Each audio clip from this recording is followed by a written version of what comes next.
Hey everyone on Twitter. It looks like you are live first. Facebook is second. Will it be Twitch or YouTube? YouTube is third, and we're waiting for Twitch to go live this Friday. Soon. There we go. Now we have all four platforms running, and this is Follow Friday. Welcome everyone. Today, we are going to finish up 2 weeks of introducing the live events platform, and we used Teams in some of these demos. We've used OBS in others, the Open Broadcaster software, freely available for you. And then we have also used StreamYard, a streaming service that you can sign up for at StreamYard.com. And for the last just over a week, we've used Restream.io, which is another streaming service, browser-based, that we can leverage. And we're also looking at combinations of putting the OBS software into those other solutions. So we've been all over the place from a standpoint of Teams, live events, incorporating live event services and streaming capabilities to other platforms. And that's why we're live on 4 of the social media platforms I use on a regular basis. The one that's missing at this point is LinkedIn, and that is because LinkedIn Live is in beta, and I need to be accepted into that beta to actually get access to stream live there. So that's why we are not live on LinkedIn to date. And the donuts that you see rotating around are a background that is available in PowerPoint. So what I've been using is PowerPoint. And the most recent version, when you do File, New, Blank Presentation, brings up design ideas with random video backgrounds that you can use in live events. So if you do enough of these, play around with what PowerPoint uses by default, you can find one that may suit your event or topic or interest that day. And it's a perfect way to use a background, maybe pre-event, and let people know that the video is working fine, put some audio behind that, make sure the audio is working fine, and let them know that their setup is ready to go prior to your live event going live. Besides PowerPoint, we've also looked at things within Microsoft Teams like live captioning or subtitling. And the subtitles I am using are from PowerPoint. And I get to those by going into the slideshow menu in PowerPoint and then going over here to always use subtitles. The benefit to the subtitles are I can either use my spoken language, have the captioning in the same language, or I can even have the captioning in a different language. So imagine being able to speak English and have your audience learning in Spanish as opposed to English. This, from a trainer perspective, could open up additional opportunities for you to train in other languages as opposed to the ones you speak and are fluent in. You can also use live PowerPoint, which I saw a demo of last Saturday, and that can allow somebody to come into a PowerPoint presentation, and even if my closed captioning or subtitles are in English, they can pick their language of choice for the subtitles on a separate device. Lots of really neat tricks that you could do with PowerPoint live. And that can be incorporated into a Teams live event. It could be incorporated in other streaming services.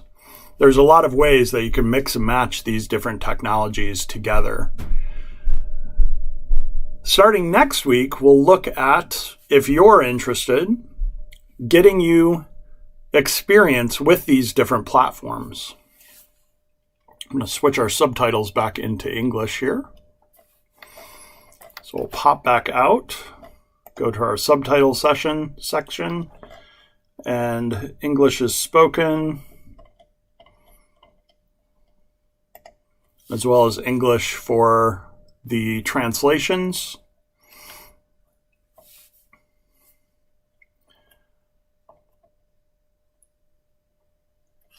See if there's anything else I want to turn on here. Let's do a present online.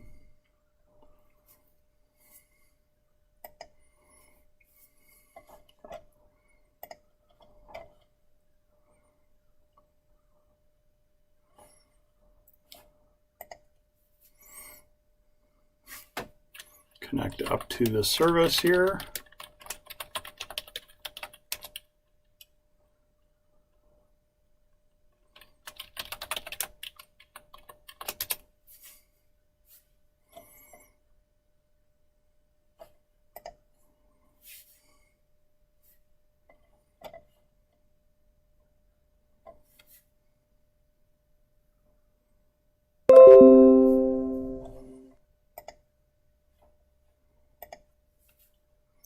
Then we can start our presentation there. Now, the other benefit to joining us next week would be learning these capabilities, being the producer, playing the part of a presenter, and playing around with the different settings within these different software components.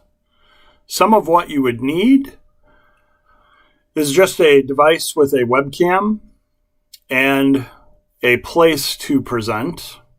If you're looking at production, that can be Windows-based or Mac-based.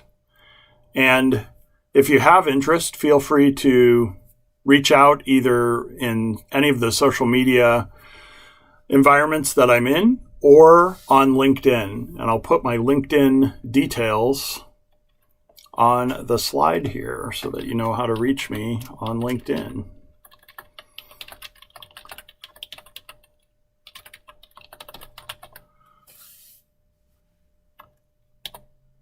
There we go. And I just need to resize this slide, it looks like. There we go.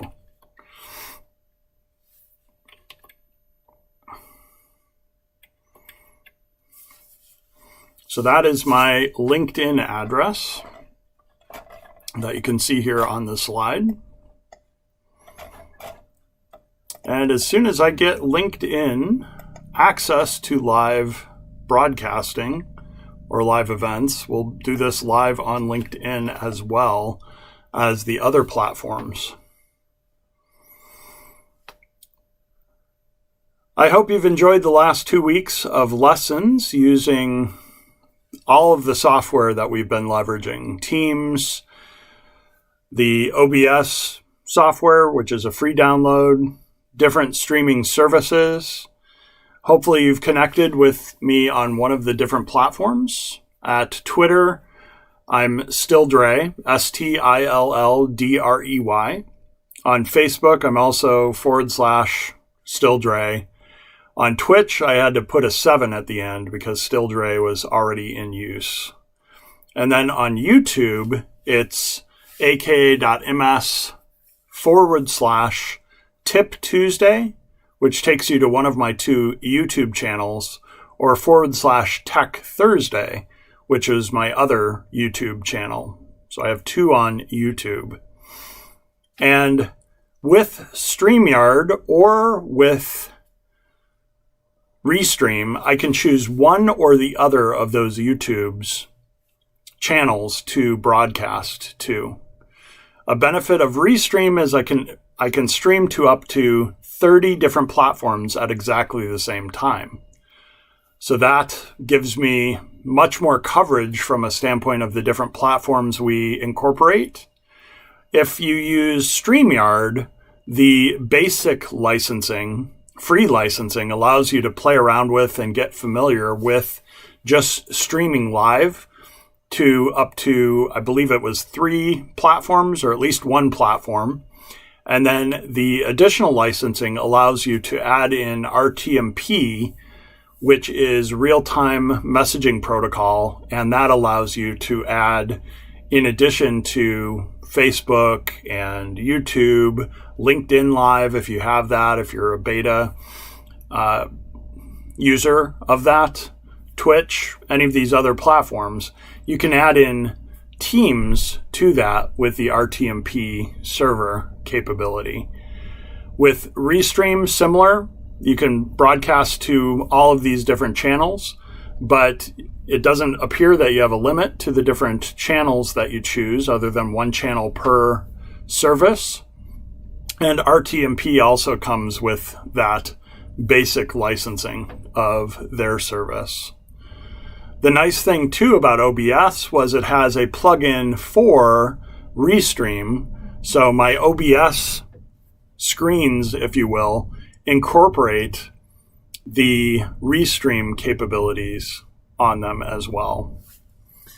I mentioned earlier this week that I was going to try to program and play around with my Microsoft number pad.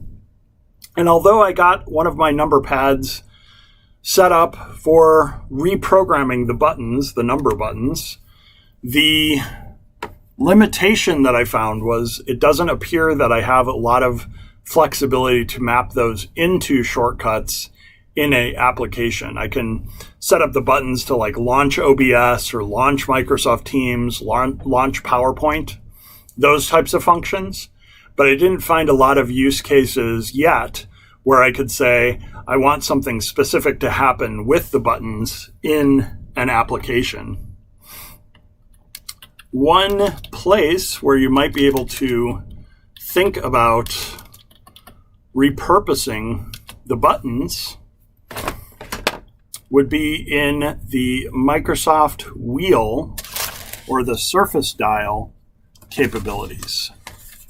So if you haven't played around with one of these, either on a Surface or otherwise, the Surface Dial allows you to program it based on programs for click, long click, which brings up a scroll wheel or a settings wheel, and then left and right. And by default, those are allowing me to move up and down. So the way I would do this is I can add in a app tool, and it gives me a list of the applications installed. It looks like OBS is a choice there. And then here, I can program in particular shortcuts that would map to keyboard shortcuts in an application. I have just started using OBS, so I'm not an expert on all the shortcut hotkeys, but imagine that I find some that I use a lot, either with Alt, Control, the different capabilities there. I could go ahead and use those. I'm going to resize this window so you can also see my captioning at the same time. So I could use those shortcut keys. Let's say the M key might mute, or if it's a Control or a Shift, a different keyboard shortcut to mute or do different things. I can choose what happens when I rotate the Surface Dial right and left, as well as when I click the Surface Dial. So Control M could be used there if that were the shortcut for muting. And then the benefit to programming these per application is you can actually put in multiple shortcuts. And that's what happens when you press the top of the Surface Dial, is you'll get options of what is the default function of the Surface Dial, and then what are additional functions that you want to leverage on your Surface Dial. trying to think if I have any other fun toys. It's Friday, not Tech Thursday anymore, but looking around to see if I have anything else. We talked about earlier my Logitech presenter. And what this allows me to do, see if the battery's there. There we go, fired up. It allows me to use a spotlighter within a presentation or even just within Windows. So if I were trying to highlight something specific on the screen, this piece of hardware gives me that capability of spotlighting something within my presentation. It also gives me presentation control. So if my presentation had multiple slides, let's go ahead and set that up here. So we'll go back over to our presentation.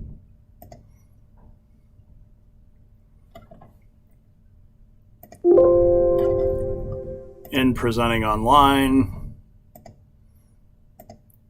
add a couple slides. I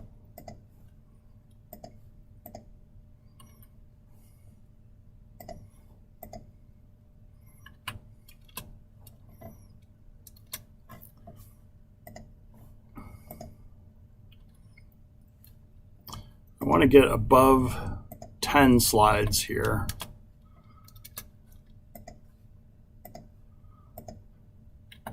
We're at 7. Here's 8, 9, 10. And we'll end with 13.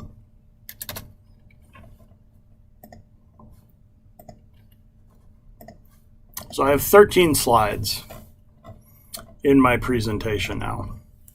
We start on slide 1. What the presenter mouse allows you to do is go through the presentation or back through the presentation, as you might imagine. But one of the keyboard shortcuts that I learned in PowerPoint is to use the number buttons on a keyboard to navigate to different places within a particular presentation.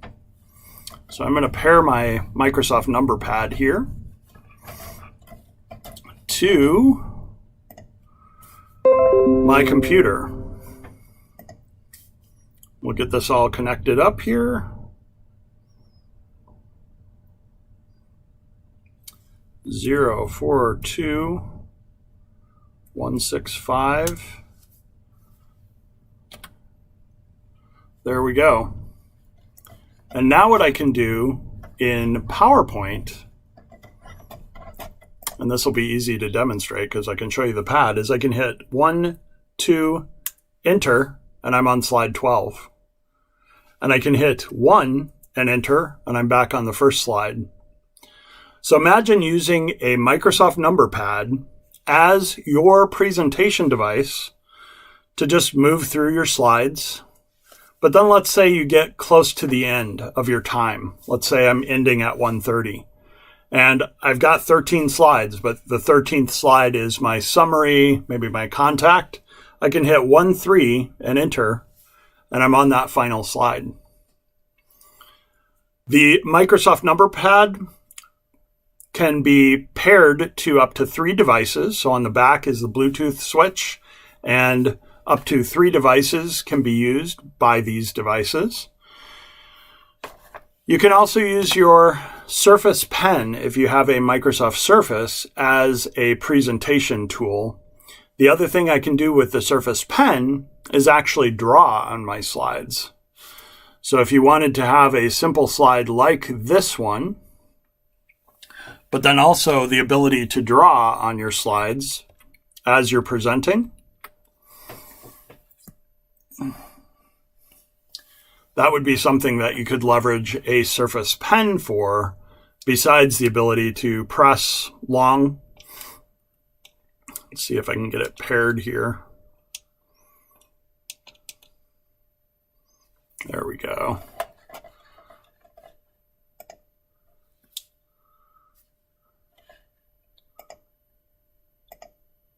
I can press long on the Surface Pen.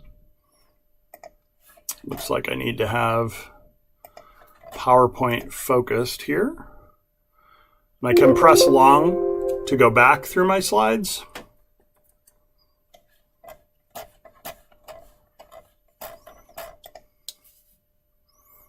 There's a long press. Or just tap the top of the pen to go forward within my slides. So all options using some of the hardware that I have at my disposal. And if there's interest in leveraging some of these pieces of hardware, that's something we can talk about as well, because these are something that I can send people that sign up for training starting next week. So if you want a Microsoft number pad, that will be included with our training. And we'll look at other solutions from a software perspective to get you access to, as well as I'll also be looking for printed materials to provide to people that have interest in the live events production courseware. So watch for that next week. I hope you have a wonderful weekend, and I look forward to seeing many of you online. The next time we'll go online is for Tip Tuesday. I'll probably stick with this 1 o'clock presentation on Tuesday next week, and we'll go from there. Have a great weekend, everyone.